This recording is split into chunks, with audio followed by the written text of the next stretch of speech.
The Excavation of Hob's Barrow is a point-and-click adventure game with some horror and mystery elements, which was developed by Cloak and Dagger Games and published by Wadget Eye Games and released on Steam in September 2022.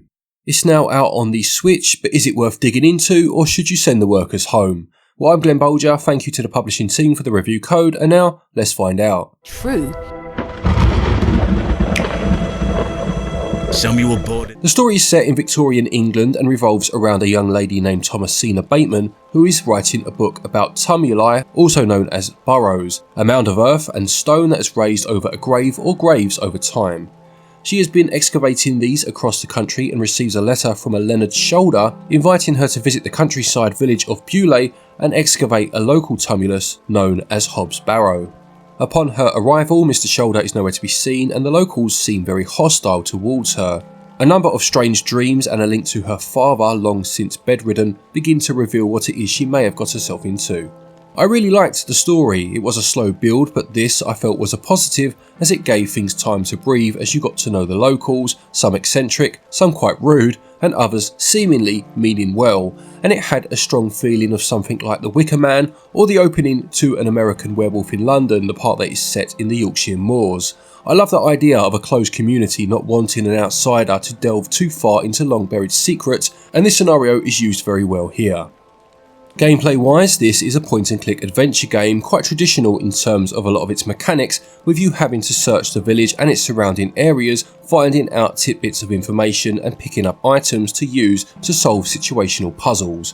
You will move Thomasina by placing the cursor where you want her to go and pressing the A button. As I said, quite traditional, and hovering the cursor over a person or item will see Thomasina interact in an appropriate way. Any questions you can ask someone are shown in a text box, and if an item is of interest, then Thomasina will pick it up and store it in her inventory. Clicking on a building will see you enter it if this is permitted, and clicking on the word exit on the edge of the screen will see you move to the next location, and double clicking on the word exit will see Thomasina warp across the screen, speeding proceedings up. After a while you also unlock a map which can be accessed by pressing the minus button, and locations can then be picked to fast travel to.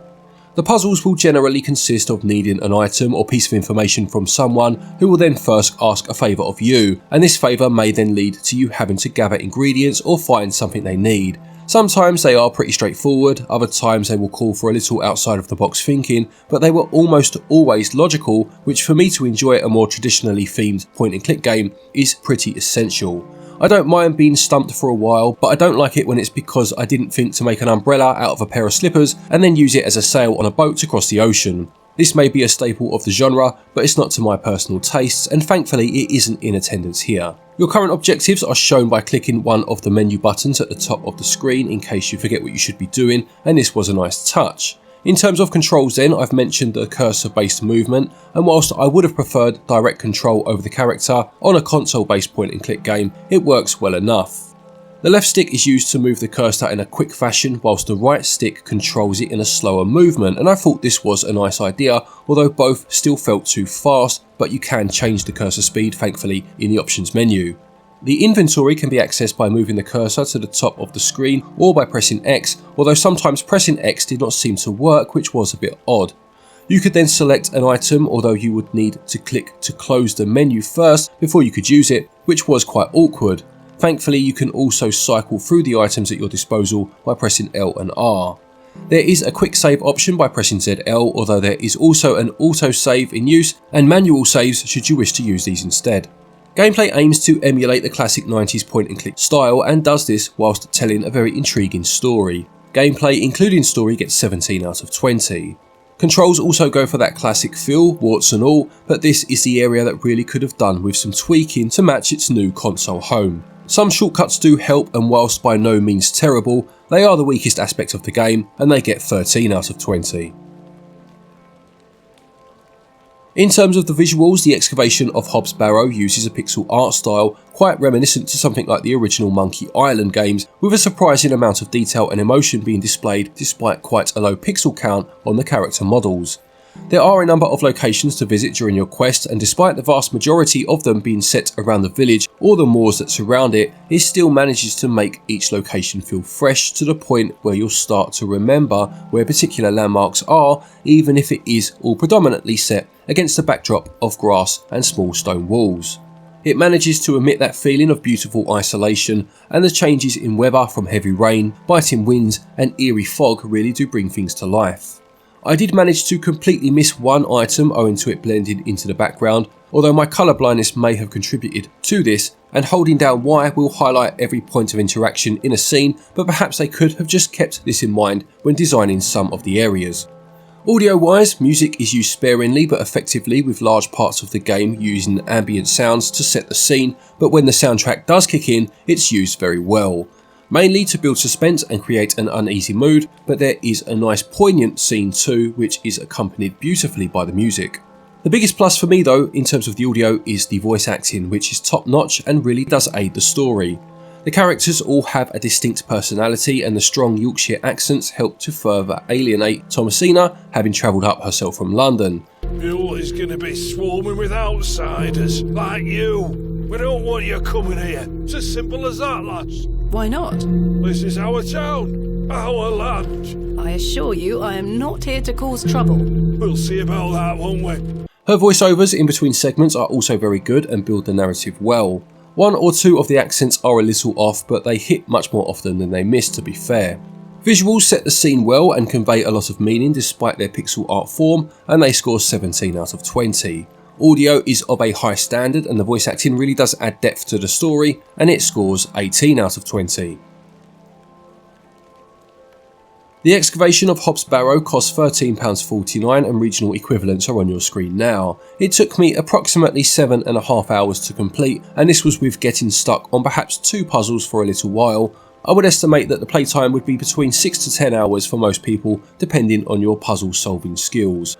I liked that the situational puzzles were mostly logical, with none of the more absurd or obtuse offerings that this particular genre is well known for.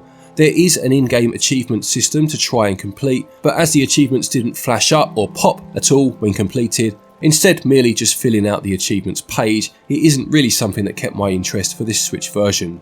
I feel that the quality of the pixel art, the voice acting and the story justify the price as long as you aren't expecting any real replayability. It's also worth noting that there is a demo available so you can try before you buy. Value gets 16 out of 20.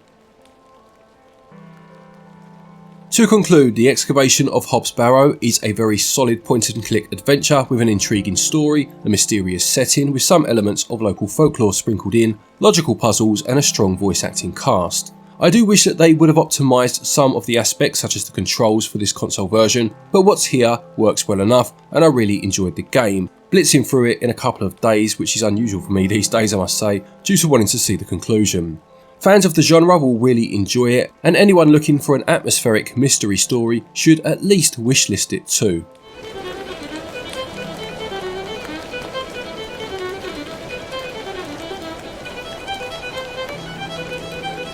The Excavation of Hob's Barrow gets a SwitchUp score of 81%.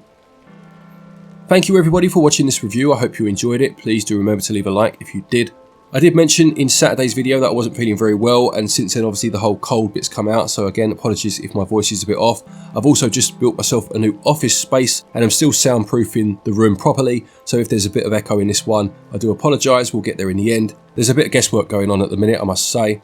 Don't forget, if you are looking for eShop credit, you can use our website switchup.gg to get your eShop cards from. You can get yourself 5% off of your order by using the code SwitchUp, and doing so really does help the channel out. So if you are one of the people that does do this regularly, we really cannot thank you enough. There's also a link down there to Play Asia if you're looking to import any games. Again, use the link down there, use the code, and you can get yourself 5% off of an order from there. And just a quick thank you before we go to our patrons and our channel members, of course, for your continued support, and to each and every one of you for watching our videos. Take care, and until next time, happy gaming.